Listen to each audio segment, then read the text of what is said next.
Para pelear se necesitan por lo menos dos. Y la guerra que está teniendo lugar en Ucrania no es una guerra contra Ucrania por sí misma. Es una guerra, un enfrentamiento entre Rusia y Occidente por un tema de seguridad en el marco de una competencia por la hegemonía mundial. En ese conflicto, Occidente tiene parte de la responsabilidad. Rusia inició la guerra en un territorio ajeno. Esa es una realidad. Violó las normas del derecho internacional. Pero las normas del derecho internacional han tenido desde siempre un valor relativo. Porque las grandes potencias, persiguiendo sus objetivos geoestratégicos, siempre han violado esas normas. Incluso hay países que le han impuesto sanciones a los propios jueces de las cortes internacionales. El caso de Estados Unidos. Y cuando Estados Unidos de alguna forma se vio afectado por decisiones de esas cortes, sencillamente las desconoció. Y yo siempre pongo como ejemplo el veredicto de la Corte Internacional de La Haya sobre el minado de los puertos de la costa atlántica de Nicaragua. Primero había reconocido la jurisdicción de la Corte y cuando Nicaragua se quejó, retiró ese reconocimiento. La Corte entendió que el retiro ya no era válido, aceptó conocer la demanda de Nicaragua y falló en contra de Estados Unidos, que finalmente no reconoció esa decisión.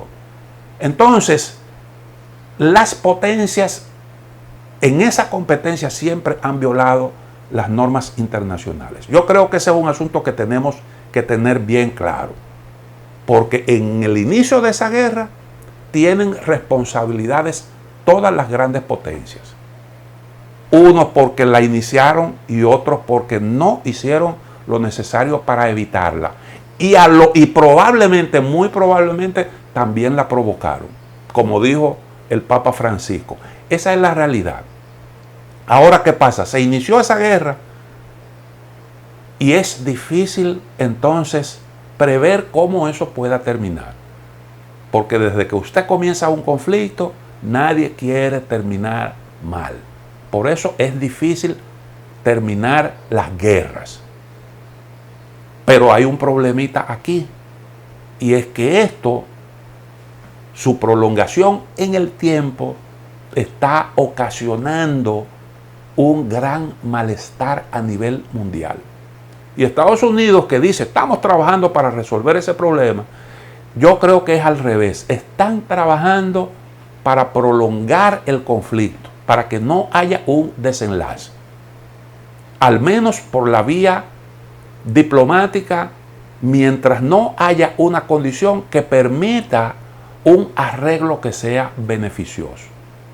Por eso usted ve el esfuerzo por cambiar la situación actual, porque la situación actual a quien beneficia es a Rusia. Y de ahí el esfuerzo por que Ucrania tenga capacidad para un poco revertir la situación actual, que se presenta difícil.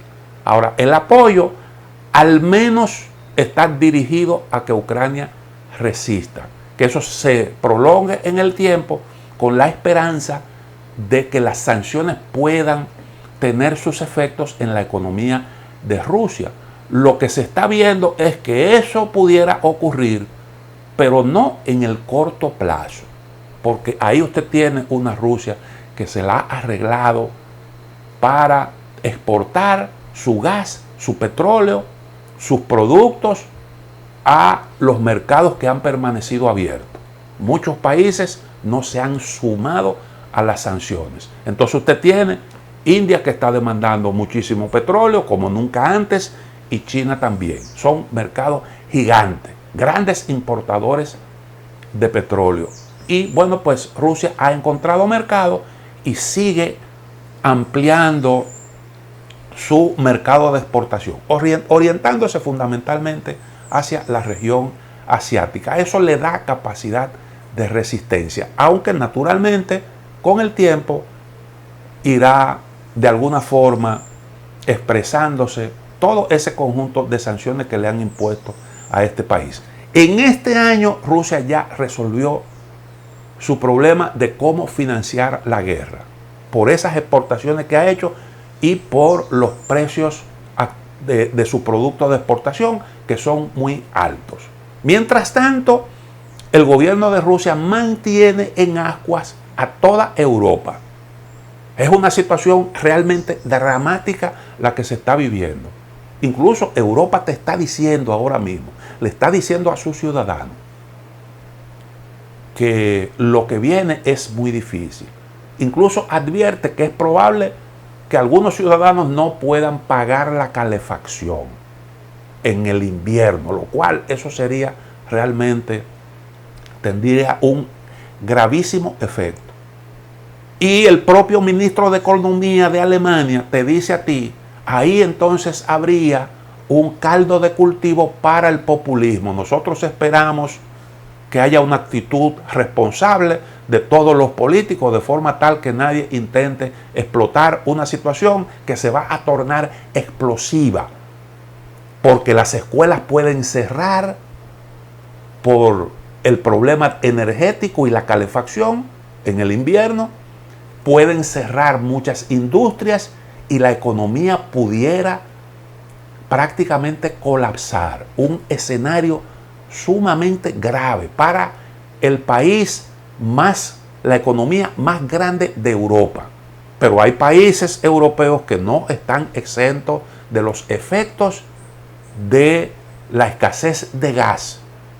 Rusia ha manejado eso con mucha habilidad, porque mantiene en zozobra, en tensión a buena parte de Europa. Y entonces vemos cómo ya comienzan a aflorar las contradicciones en el bloque europeo y las contradicciones entre Estados Unidos y algunos países de Europa, y entre Ucrania y algunos países de Europa. Porque miren cómo Zelensky, por ejemplo, le dice a Canadá, no devuelvan la turbina, no le den a Rusia esa turbina que necesitan para reanudar el bombeo del gas por el gasoducto Nord Stream 1, porque Ucrania quiere que Rusia sienta las consecuencias, vea disminuidos sus ingresos por exportación de gas. Y por esa vía también quieren la radicalización de Europa, que Europa responda castigando a Putin. Esa es su apuesta, pero además de eso, ahí también se refleja algo, y es la inconformidad de Zelensky con algunos países europeos, sobre todo con Alemania. Eso es muy, pero muy revelador. ¿Cómo es que a un país o a estos países europeos que te han servido de soporte, que te han dado ayuda, tú en un momento en el que ellos mismos están planteando a Canadá que resuelva ese problema para aliviar su situación, cómo es que tú le dices a Canadá que no le dé ese espaldarazo a tu socio? Eso tiene una lectura clara, y es que esos países europeos, sobre todo Alemania, insisto, Francia, Italia y Alemania, han tenido una posición, eso no sale a los medios, pero lo que ha trascendido es precisamente la posición, y eso se nota claramente. De alguna manera se deja entrever eso, se lee entre líneas el deseo de estos países de que haya una solución negociada a ese conflicto. Y a Zelensky eso no realmente no le agrada, porque lo que él plantea es que Ucrania no va a solucionar el problema del conflicto cediendo territorio. Pero ¿quién es que alienta esa posición? Eso está alentado por otros integrantes del bloque occidental. Estados Unidos en parte, en gran medida Estados Unidos. Aunque en Estados Unidos hay posiciones encontradas en lo que tiene que ver con eso. Pero la posición que prevalece es esa. Biden ha dicho de una manera que llama muchísimo la atención: este es un problema que lo van a resolver Ucrania y Europa hasta que ellos puedan resistir. Como quien dice, nosotros aquí no tenemos nada que ver con esto, nosotros estamos dando ayuda a Ucrania, pero quienes tienen que decidir hasta dónde pueden resistir y qué tipo de solución quieren son ellos. Eso lo dijo Biden. Eso lo dijo Biden, cuando todo el mundo sabe que Estados Unidos fue inicialmente quien manejó todo esto y quien impuso el desenlace que tuvo la negociación, el fracaso de la negociación, que condujo al inicio de la guerra, porque realmente había posibilidades de discutir lo que era una propuesta razonable. Y eso hay que decirlo con toda responsabilidad, sin que necesariamente implique defender la invasión a Ucrania. ¿Por qué? Bueno, porque sencillamente alejar lo militar de las fronteras y procurar esquemas de seguridad que alejen la posibilidad de un conflicto, que era lo que estaba planteando Rusia, eso no se puede entender como una exigencia indecente. Al contrario, eso era para beneficio de todo el mundo, aunque en términos políticos se pudiera interpretar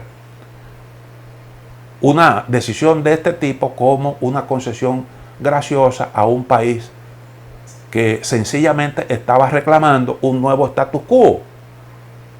Pero esa es la realidad. Vamos a la otra pausa y retornamos en un momento.